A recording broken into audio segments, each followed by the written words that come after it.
Hey guys, we are reading part 5 of The Book Thief by Marcus Zusak. Super excited. The section starts out with the narrator talking about what's going to happen at the end of the section. Gives away a lot of spoilers. First time I read this I was kind of upset. But whatever. So the narrator goes through and says that Rudy is eventually going to die. Which struck me because I like Rudy. I like him a lot, actually. So this kind of made me feel like the narrator's kind of getting bored with his own story, you know? Like, he doesn't really want to tell it anymore, and he knows the ending, so why shouldn't you, you know? So that was the first part. It only gets better from there. And then it kind of talks about Liesel and Max's relationship, I guess. Like how Max needed a haircut and Hans and Rosa were fighting about who was going to do it and what was going to happen, and scissors and what, and then Max comes upstairs with his own pair of scissors and hands them to Liesel and is like, I trust you. You do it. And then they talk about how Liesel would always bring Max the newspaper after she got done with her day coming home. She would pick up a newspaper for him. And then they would talk about how Liesel would eventually start talking to Max about the weather, since Max can't really go outside or see the weather. Liesel tells him about the weather that day, which is super sweet. And then Max eventually has daydreams about fighting Hitler. And each time he loses. But when Liesel asks him about it, Max says that he wins. And then Max rips apart the rest of Mein Kampf to make his own story. He paints over them, and Rosa and Hans and Liesel help, and paints over the rest of the pages of Mein Kampf so that Max can write his own story, which he eventually plans to give to Liesel. And then Rosa and Liesel are fired from their last washing job from the mayor and his wife. So Liesel goes in and reads in the library like she usually does. But then when she leaves to go get the washing, the mayor's wife only has a letter in her hand to give her, and she read it, and it talks about them being fired and why and that kind of thing. And then the mayor's wife tries to give her The Whistler, which has been her favorite book so far, and Liesel is just devastated. She feels so betrayed that somebody she thought she could trust, somebody who lives in this mansion, could surely afford to have someone do their washing, to support them, you know? Liesel trusted her, and she feels so betrayed that she kind of, throws the book back at her and is like, no, how dare you do this to me, to us, which is a very, very sad moment in this section. When Liesel has to go home and tell Rosa that they were fired, Liesel says that it was her fault, and Rosa doesn't believe her at all.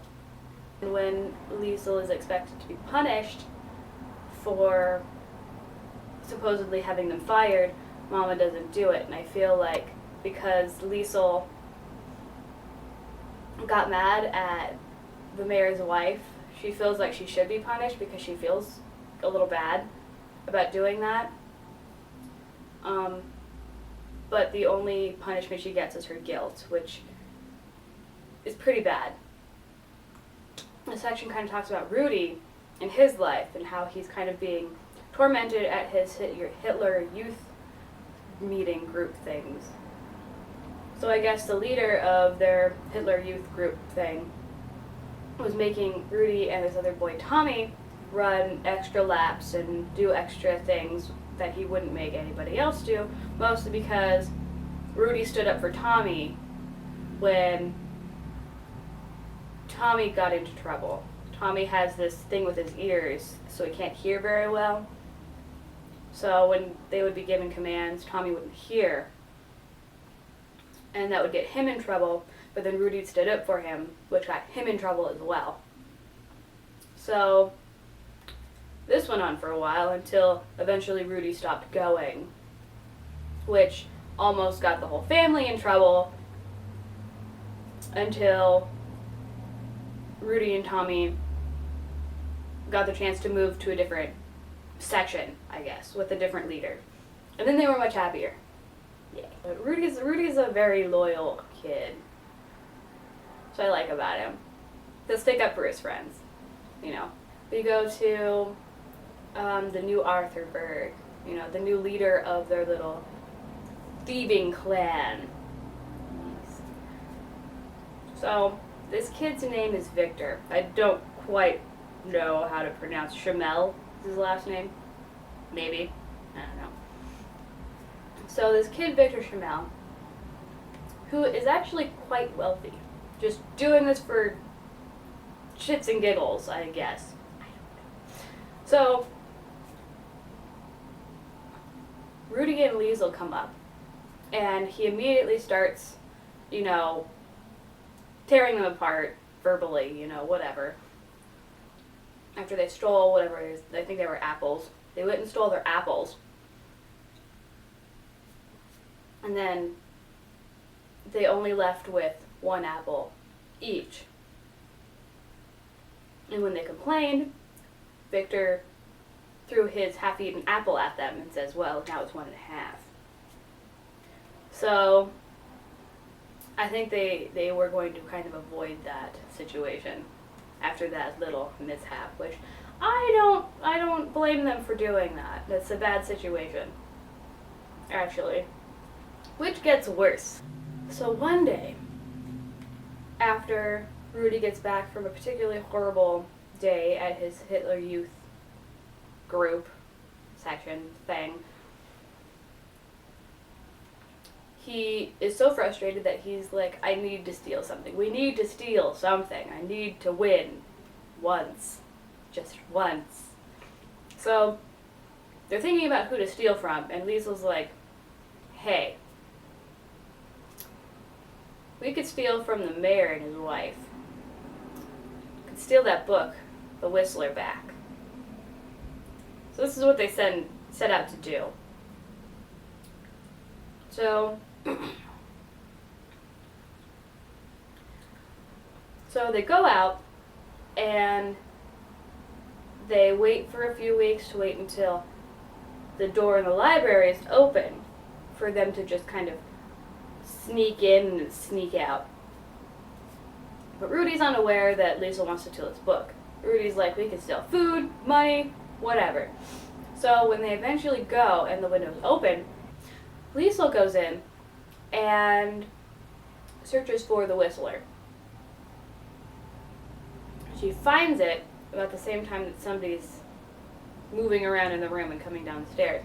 So Liesel hightails it out of the room and like jumps out of the window, and they start running, and Rudy kind of gives her crap for stealing a book, but he knows that was what she was after, and wasn't after food or money or anything. But I think he's okay with that.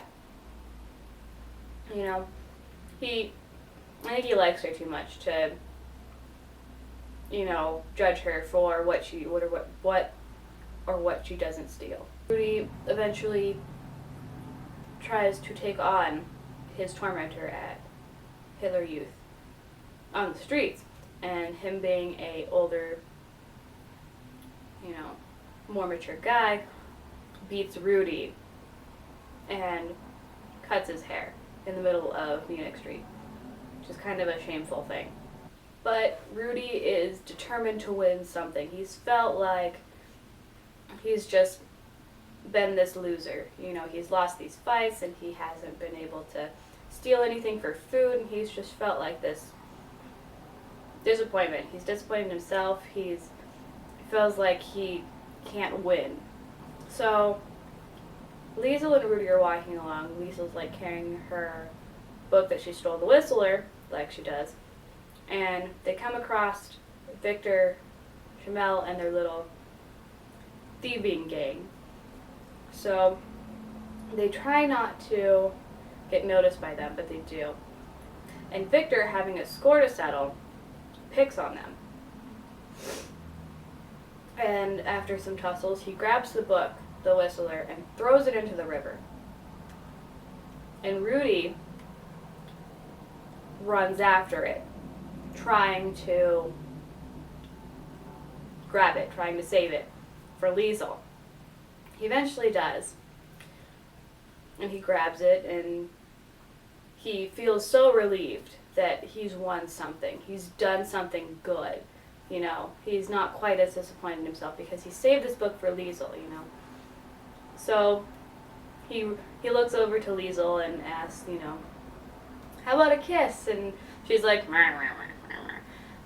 And then it talks about how, you know, Rudy is so in love with her that he never asks again and goes to his grave without her kiss. Which is so sad. I'm so sad that he said this. I was so upset when the narrator spoiled this for me. But we will have to see what happens with that. So that was the end of part 5. Mine's a little short this time because I need to go get some stuff done, homework and studying and stuff. Yay, exams. So I will quickly get this up online so you guys can see it, and I look forward to hearing about what you guys have to say because so much happened in this section. So I will see you guys next week.